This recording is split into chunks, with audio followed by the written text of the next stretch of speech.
John Gordon, thank you for joining us. Your third appearance. Welcome. It's great to be with you, Bo. It's a pleasure. So, the first time when you were here, what we all talked about was leadership in challenging times. And the second episode was leading hybrid teams in those environments. And this episode, what we thought we'd talk about, the client experience. How does these times affect client experience today? Well, it hasn't just changed the client experience. It's changed the human experience. We're now seeing the world differently. We're looking at things in a different way. We've never experienced anything like this before. Now more than ever, things are more personal. We're feeling things more personally. We're feeling things more deeply. And so the old phrase of it's not personal, it's business, that's history.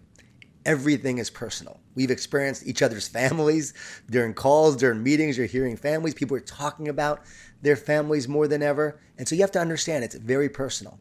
And out of this deep feeling and this personal feeling comes a greater appreciation also for our clients and for the businesses have for our clients. So it's the greater appreciation we have for the businesses and the greater appreciation the businesses have for us as clients. There's a greater appreciation for each other. The other day I went to my favorite seafood market and I saw Tim there, and Tim was smiling at me. He was so happy to see me. I was happy to see him.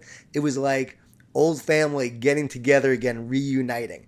And I think that's the kind of feeling that has changed the paradigm. It's changed our world. And I believe it's here to stay. I believe the feeling of personal business is actually now here to stay. COVID put us all in a defensive crouch, a defensive posture, but how do business owners pivot to playing offense in this environment? How does the psychology play a role in that? Well, when we're experiencing these times, when there's a lot of fear and uncertainty, people want more control.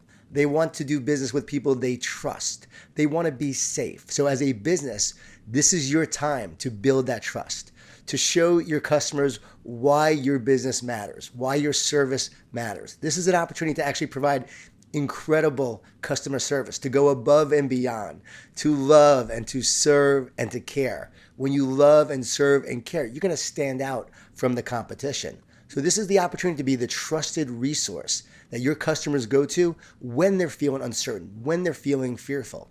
And it is your trust, it is the relationships you build that will actually determine the success of your business. Talk a minute then, John, about what you call the greatest customer service strategy.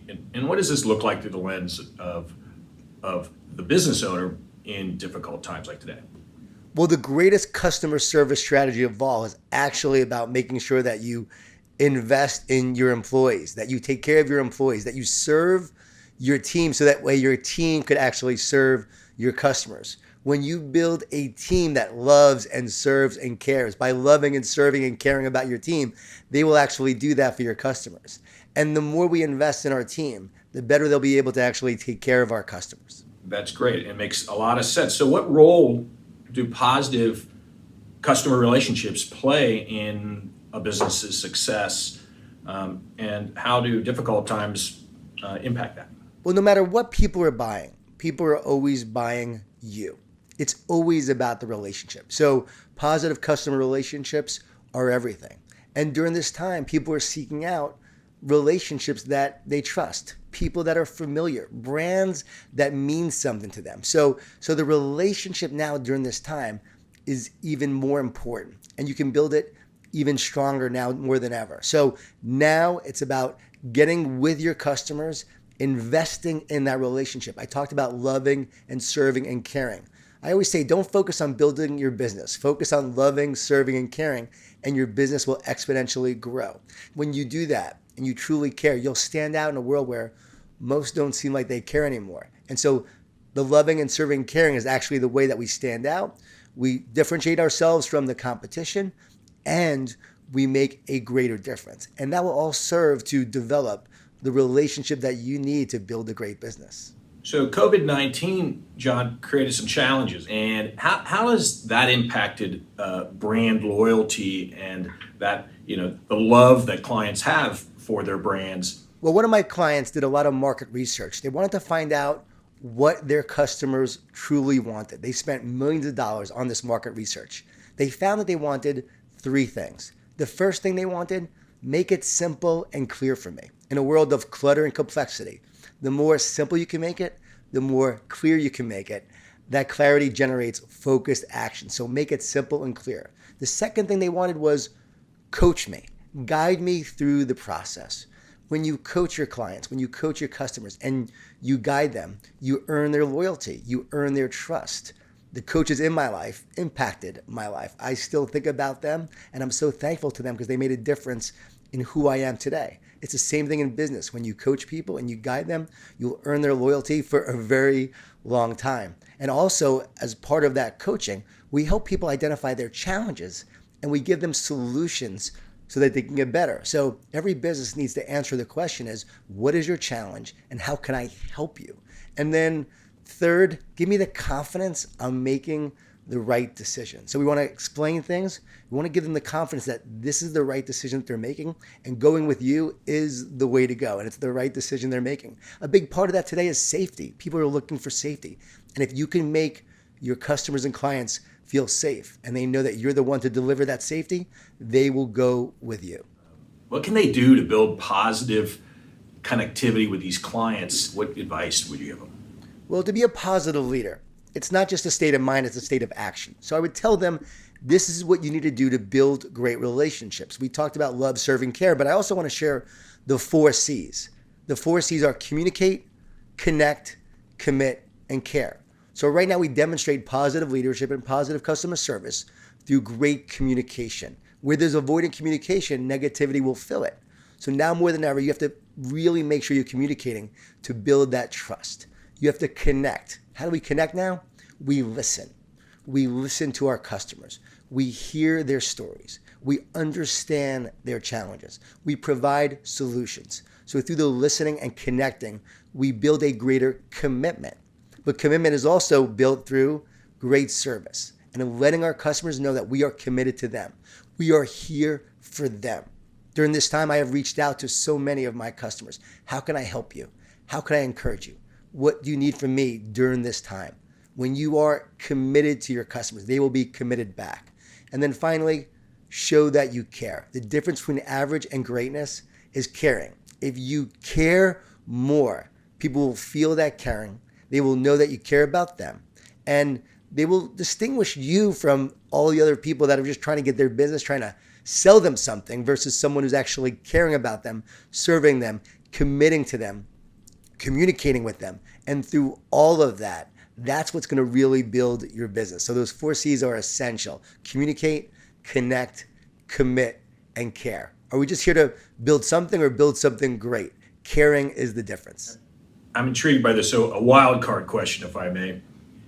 It's on the subject of caring.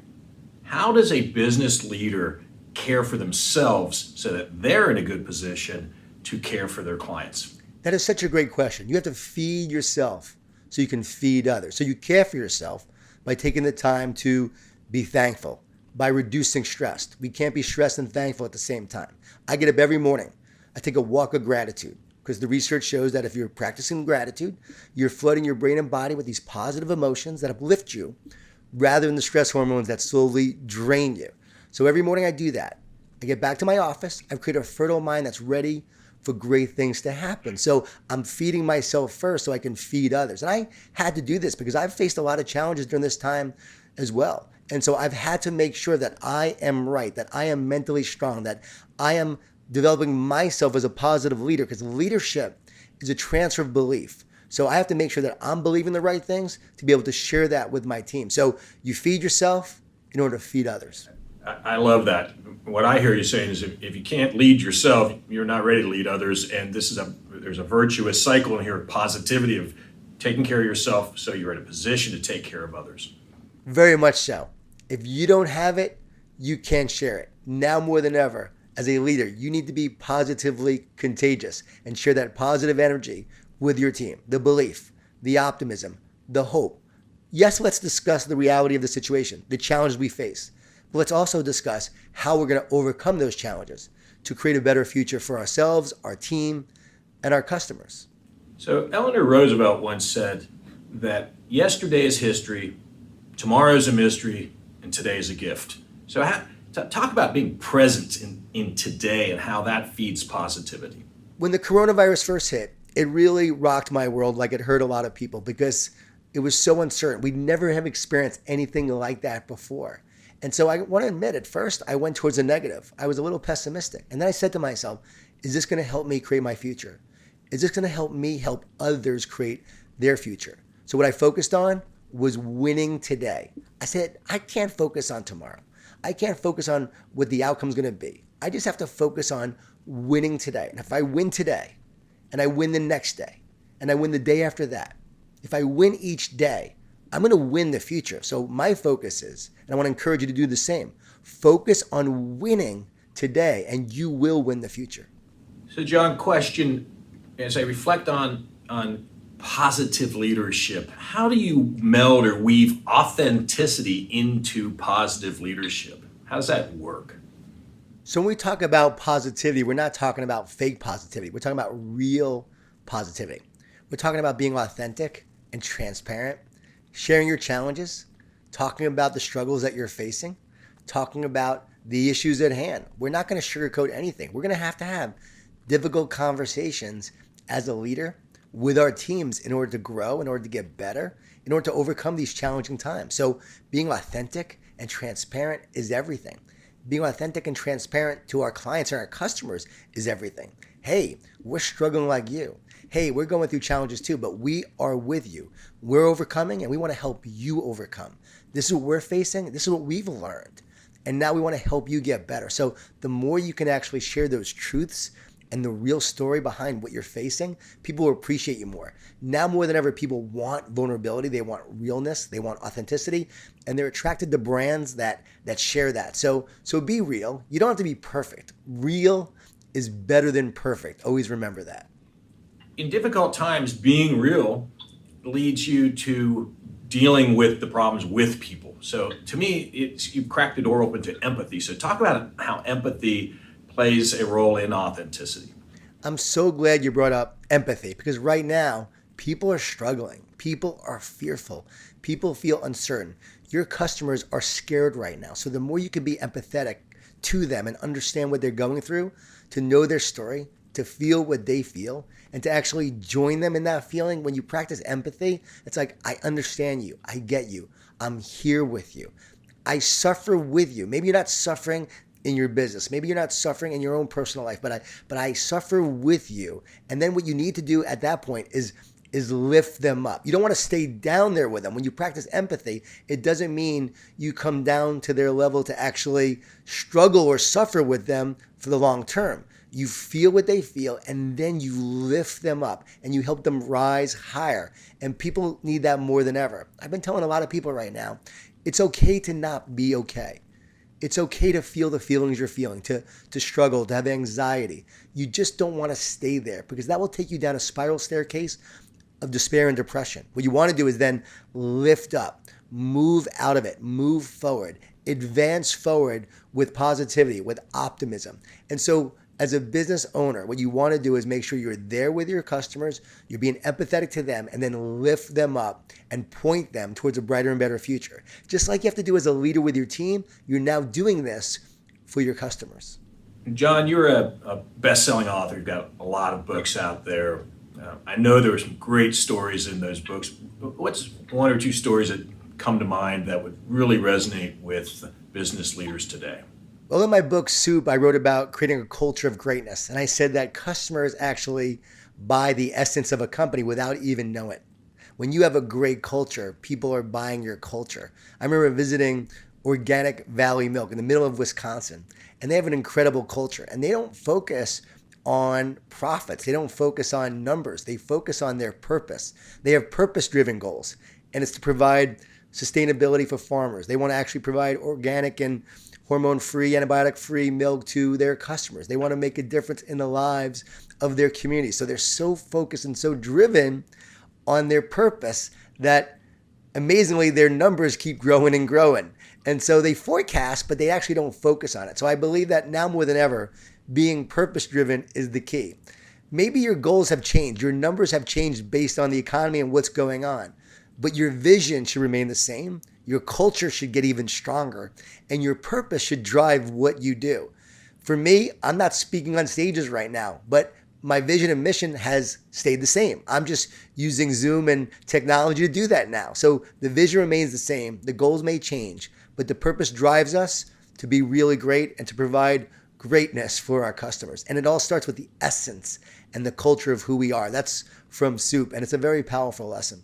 Is positivity something somebody's born with and they're just inherently positive, or is it choice? Well, I am naturally negative. I'm actually a pessimistic optimist, so I know this well.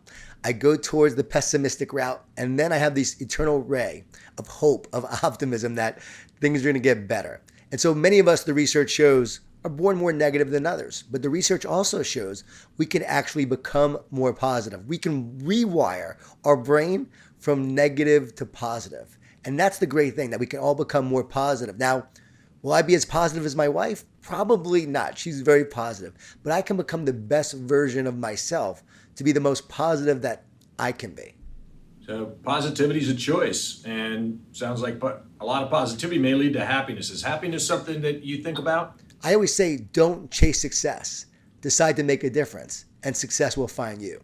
Don't seek happiness. Work with more passion and purpose, and happiness will be a byproduct of that, and happiness will find you. And so ironically, we become happier when we're not focused on happiness. We become happier when we're living with passion and purpose and serving others and making a difference and really approaching the world in a more positive way. So, John, any final thoughts on what advice you would give to a business owner that we haven't covered yet? I would tell you to put caring into action, to identify your caring trademark to show that you care. Each business could actually have a caring trademark that is unique to them, to show their customers they care about them.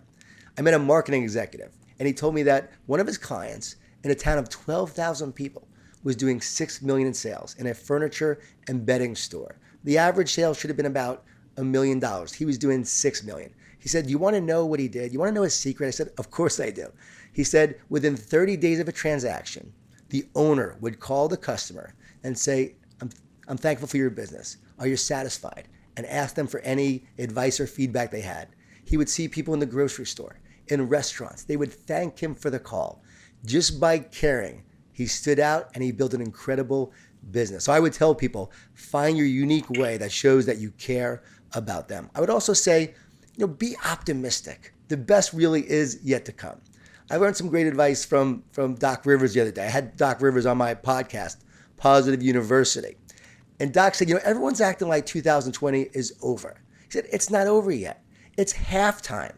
We had a bad half. We could still win the second half. Let's go win it. So I would say that. Let's go win the second half. If you're listening to this and it's the fourth quarter, even better. Let's win it in the fourth quarter. We got this. Well, I think that's great advice. Win today. That's going to be my mantra as we go forward. And I'm excited about our conversation. You've left me with some gifts that I'll take forward. So I want to thank you, John Wood, for joining us again on Inspired Business. Hey, I appreciate you, Bo. I appreciate Truist. I appreciate everything that you do for your clients. You're here for them, and you're a great example of positive leadership and serving others and committing to others. And it means a lot to be a part of you with this.